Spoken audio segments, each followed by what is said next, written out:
सभी दोस्तों को नमस्कार, जय हिंद। नरेश सिंह आप सभी का यूट्यूब चैनल में स्वागत करता हूं। दोस्तों, आज के वीडियो में बात करेंगे model paper number 3 part 1 question number 1 से लेकर 32 जो एलडीसी एग्जाम के लिए है, यानी कि जो भी हेड कांस्टेबल एलडीसी का एग्जाम होने वाला है।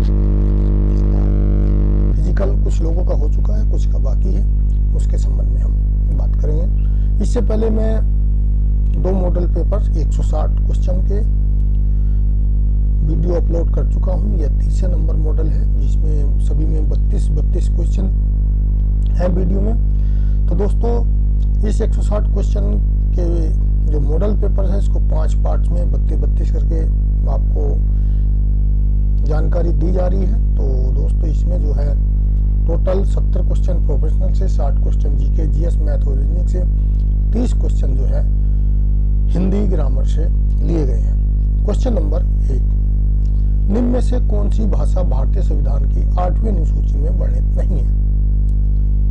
ए नेपाली, बी कश्मीरी, सी सिंधी, डी अंग्रेजी। तो अंग्रेजी भाषा का जो है भारतीय संविधान की जो 8वीं अनुसूची है, जिसमें टोटल 22 भाषाओं का वर्णन है, अंग्रेजी का उसमें वर्णित नहीं है। डी ऑप्शन इसका राइट है। प्रश्न नंबर 2 है, विश्व की सर्वाधिक खारे जल की झील वान झील किस देश में स्थित है?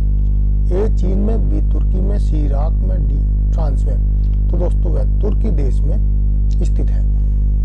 प्रश्न नंबर 3 है, राजस्थान के कुल क्षेत्रफल का कितना प्रतिशत हिस्सा थार मरुस्थल में स्थित है? यानी कि भारत के अंदर जो राजस्थान है, वहाँ पे थार मरुस्थल है। हालांकि विश्व का सबसे बड़ा मरुस्थल जो है सहारा मरुस्थल है, लेकिन थार मरुस्थल का भी एक नाम आता है। और कितना परसेंट जो राजस्थान की कुल क्षेत्रफल है, उसका कितना परसेंट है? ए 30%, बी 40%, सी 60%, डी 70%। तो राजस्थान का क्षेत्रफल का 60% हिस्सा थार मरुस्थल में है। प्रश्न नंबर 4 है, ABSA संवाद मंच के सदस्य देश कौन है? तो इसके नाम से ही आपको लगेगा कि इसमें कौन है। A for India, B for Brazil, S for south Africa. तो इसमें जो है ऑप्शन दिए हैं, भारत, ब्राजील और दक्षिणी अफ्रीका, बी भारत, ब्रिटेन और स्पेन, सी है इजराइल, ब्राजील और स्वीडन, डी है भारत, बांग्लादेश और दक्षिणी अफ्रीका। तो ये ऑप्शन राइट है, भारत, ब्राजील और दक्षिणी अफ्रीका। प्रश्न नंबर 5 है, ब्रिक्स BRICS के सदस्य देश कौन है? तो दोस्तों, इसमें भी जैसे B फॉर होता है ब्राजील, R फॉर रूस है, I for India, C for China और S फॉर साउथ अफ्रीका। तो इसमें ऑप्शन जो दिए हैं, उसमें से सी ऑप्शन बिल्कुल राइट होगा, ब्राजील, रूस, भारत, चीन और दक्षिणी अफ्रीका। प्रश्न नंबर 6 है, भारत में निम्न नदी में से किसकी उत्पत्ति हुई है? तो यहाँ पर कुछ नदियों के नाम दिए गए हैं जो भारत में उत्पत्ति, ए गंगा, बी सतलज, सी चिनाब, डी ब्रह्मपुत्र।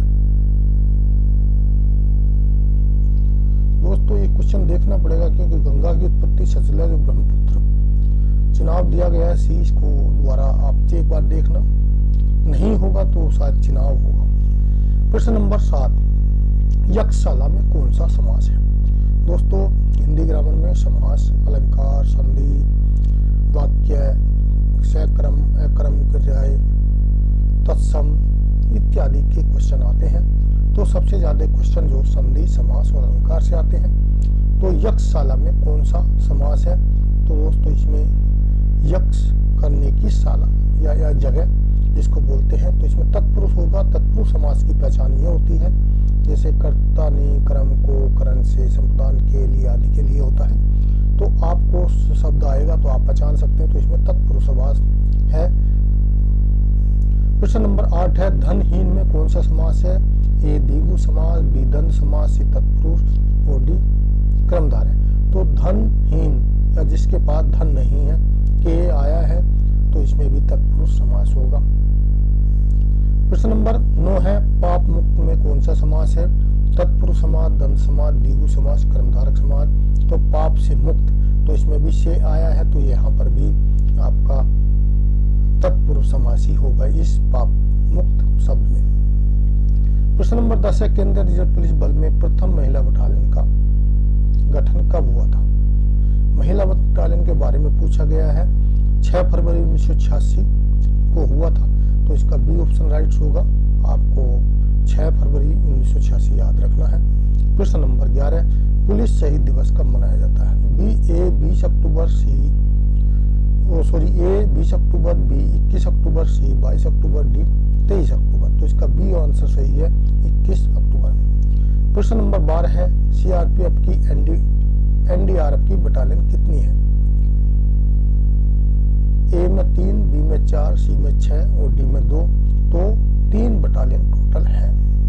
प्रश्न नंबर 13 है, खुली गिरफ्तारी ओपन अरेस्ट का वर्णन किस केंद्रीय रिजर्व पुलिस बल अधिनियम में दिया गया है? ए का डी में, 2 का सी में और अधिनियम 2 का ई में, या अधिनियम 2 के बी में। तो 2 का ई में वर्णित किया गया है। प्रश्न नंबर 14 है, केंद्रीय रिजर्व पुलिस बल अन्य रैंक को कश्मीर में कितना रिक्स अलाउंस मिलता है? ए में रुपए 17,300, बी में रुपए 17,600, सी में 17,400, डी में 17,500।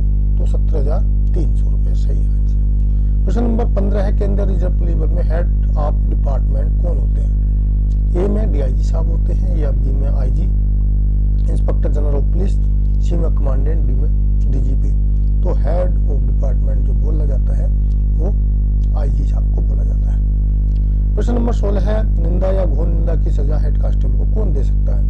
ए डीआईजी, बी आईजीपी, सी कमांडेंट, डी डीजीपी। तो इसमें कमांडेंट जो है हेड कांस्टेबल को निंदा या घोर निंदा की सजा दे सकते हैं। प्रश्न नंबर 17 है, निम्नलिखित में से लापता संख्या क्या है? यह रीजनिंग का क्वेश्चन है। 3, 8, 18, 23, 33, क्वेश्चन नंबर 48। तो दोस्तों इसमें आपको देखोगे तो अगर आप आराम से निकाल सकते हो। 3 के बाद 8 आया है, 8 के बाद 18, एक बार 5 जोड़ा है, एक बार 10 जोड़ा है। तो जैसे 3 में 5 जोड़ा तो 8 हो गया, 8 में 10 जोड़ा 18 हो गया, 18 में 5 जोड़ा 23 हो गया, 23 में 10 जोड़ा 33 हो गया, 33 में 5 जोड़ेंगे तो दोस्तों इसमें हो जाएगा 38। तो ऑप्शन में दिया है 31, 38, 40 और 45। तो इसमें 38 सी आंसर राइट होगा। प्रश्न नंबर 18 है, एक निश्चित कोड में क्लॉक को CKOL लिखा जाता है, तो उसी कोड को स्टेप कैसे लिखा जाएगा? तो दोस्तों इसमें आप देख सकते हो KCO यानी कि सीधा उल्टा कर दिया गया है। तो इसी प्रकार उस कोड में स्टेप कैसे लिखा जाएगा? तो आप देखेंगे तो लास्ट वाला SPETS यानी कि इसको सिर्फ लास्ट वाला फर्स्ट में और उससे लास्ट वाला उससे सेकंड में, इस तरह करके बताया गया। सी ऑप्शन राइट से। प्रश्न नंबर 19 है, पहले सेट में अक्षरों का एक निश्चित संबंध है, इस संबंध को के आधार पर दूसरा सेट का सही विकल्प चुनें। B, D, F, H को O, M, K, I किया गया है। तो इसमें देखेंगे दोस्तों H, I, F, K, D, A, B, C, D, E, F, G, H, I। देखो पहले वाले को लेते हैं तो B है, आपको ऐसे समझा देता हूँ। B है तो C छोड़ दिया, D आ गया। E है, E को छोड़ दिया, F आ गया। F, G को छोड़ दिया, H आ गया। फिर लास्ट स्टेज से लो, I है, I को J छोड़ दिया, दूसरे के लास्ट से लेना, K आ गया। M, K, L छोड़ दिया, M आ गया। M छोड़ दिया, O आ गया।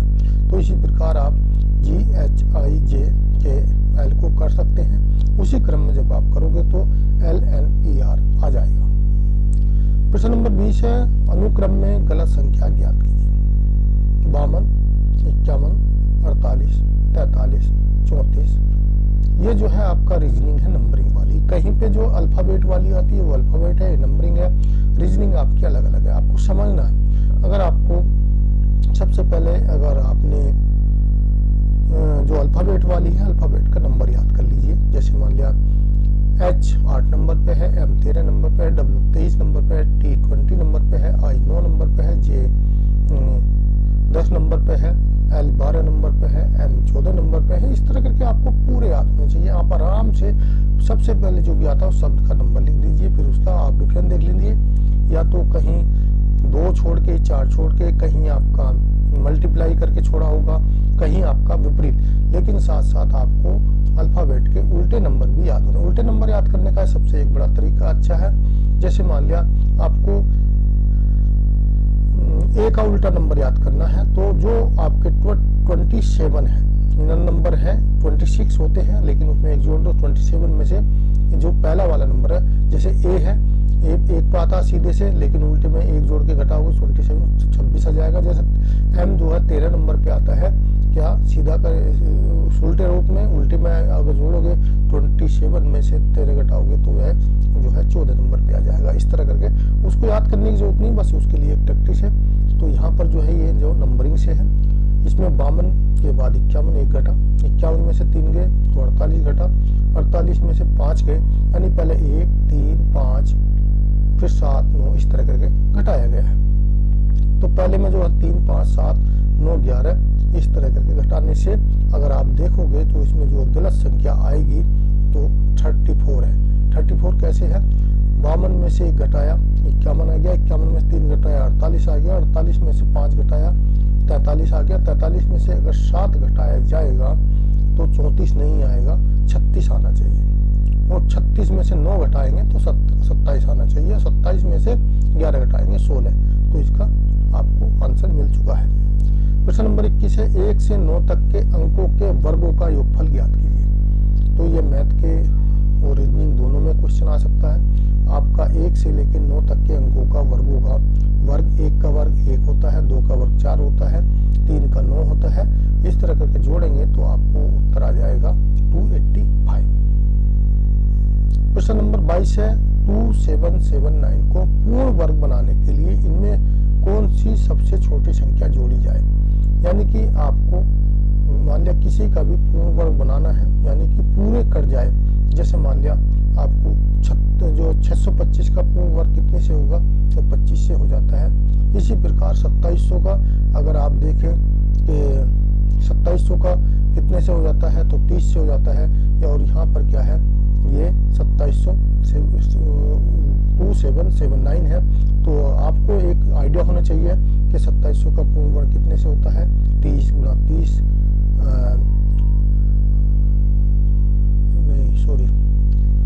पूर्ण वर्ग बनाने के लिए, यानी कि जो पूर्ण वर्ग से कट जाए, तो जब आप देखोगे तो इसमें 29 जोड़ने से पूरा हो जाएगा, पूर्ण वर्ग हो जाएगा।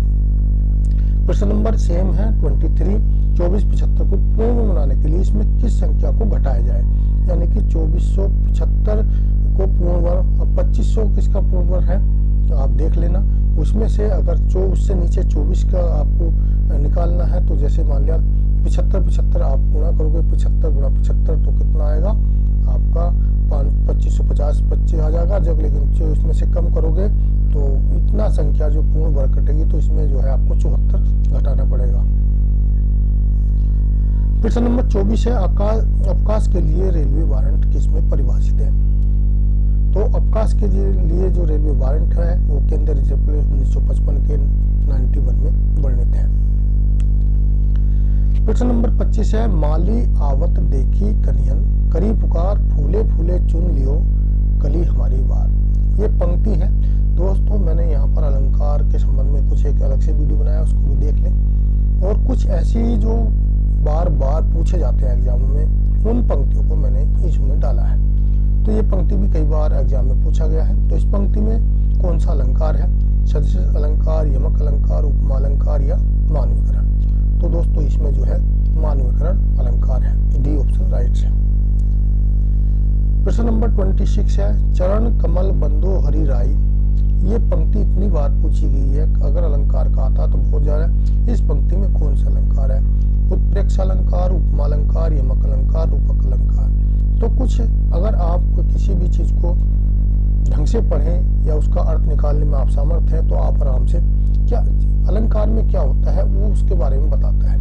जैसे उत्प्रेक्षा करना, उपमा करना, किसी की यमक करना, रूपक, इसमें क्या रूप माना गया, चरण कमल बंदो हरि, यानी कि जिसके जो चरण है हरि के समान है या तो इसमें क्या रूपक किया गया, उसकी रूप तुलना की गई है रूप की बराबर। तो इसमें रूपक अलंकार डी होगा। प्रश्न नंबर 27 है, जब उपमेय तथा उपमान में पूर्ण रूपेण भ्रमण हो जाए तो यह कौन सा अलंकार होगा। जब यानी कि हम किसी की उपमा कर रहे हैं, उपमान में कोई भी भ्रम पैदा हो जाए या कंफर्म नहीं हो तो कौन सा अलंकार होगा। संदेह अलंकार, भ्रातिमान अलंकार, सी विभावना अलंकार, डी असंगति अलंकार। तो वह होता भ्रातिमान अलंकार।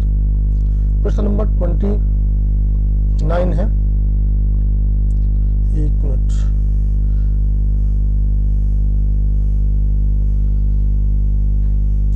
तो दोस्तों इसमें ज्यादा हो गए हैं क्वेश्चन। हम 28 और 29 को देखेंगे। अवकाश के लिए तो ये हो गया था, इसमें 91 है। तो 29 में देख लें, केंद्रीय रिजर्व पुलिस बल में स्पेशल नियुक्ति वेतन किस नियम के तहत दिया जाता है। तो नियम 44 के अनुसार दिया जाता है। तो दोस्तों इसमें इतना ही वीडियो करते हैं। उसके अलावा जो वीडियो आपको अच्छा लगा तो वीडियो को लाइक कर दें, दोस्तों को शेयर कर दें, चैनल को सब्सक्राइब कर दें, साथ में लगी बेल आइकन को भी दबा दें जिससे आने वाली वीडियो मिल जाए। साथ ही दोस्तों मैं जो कोर्स बना रहा हूँ एक LDC के लिए प्रोफेशनल का, तो ऑलरेडी मैंने PDF के रूप में एक बुक बना रखा है और साथ ही इसका एक मॉडल पेपर का भी अभी, लेकिन GK, GS, मैथ, रीजनिंग के संबंधी या जिस तरह के क्वेश्चन आते हैं उसी से रिलेटिव GK तो एक बहुत बड़ा मैटर है, लेकिन GK कौन कौन से टॉपिक से आता है, किससे ज़्यादा आता है, उनको पढ़ाने की कोशिश की जा रही है और उनका एक जो है कोर्स लगभग 80% बन चुका है, आपको 1-2 दिन में मिल जाएगा। जो लोग काफ़ी बेसब्री से इंतजार कर रहे हैं उनके लिए भी जल्दी से जल्दी मैं प्रोवाइड कराने की कोशिश करूँगा। और साथ ही दोस्तों आप टेलीग्राम चैनल मेरा जो है उसका लिंक वीडियो के डिस्क्रिप्शन में दे दूँगा, आप टेलीग्राम को ज्वाइन कर लें, वहाँ पर आपको PDF भी मिलता रहेगा बीच बीच में।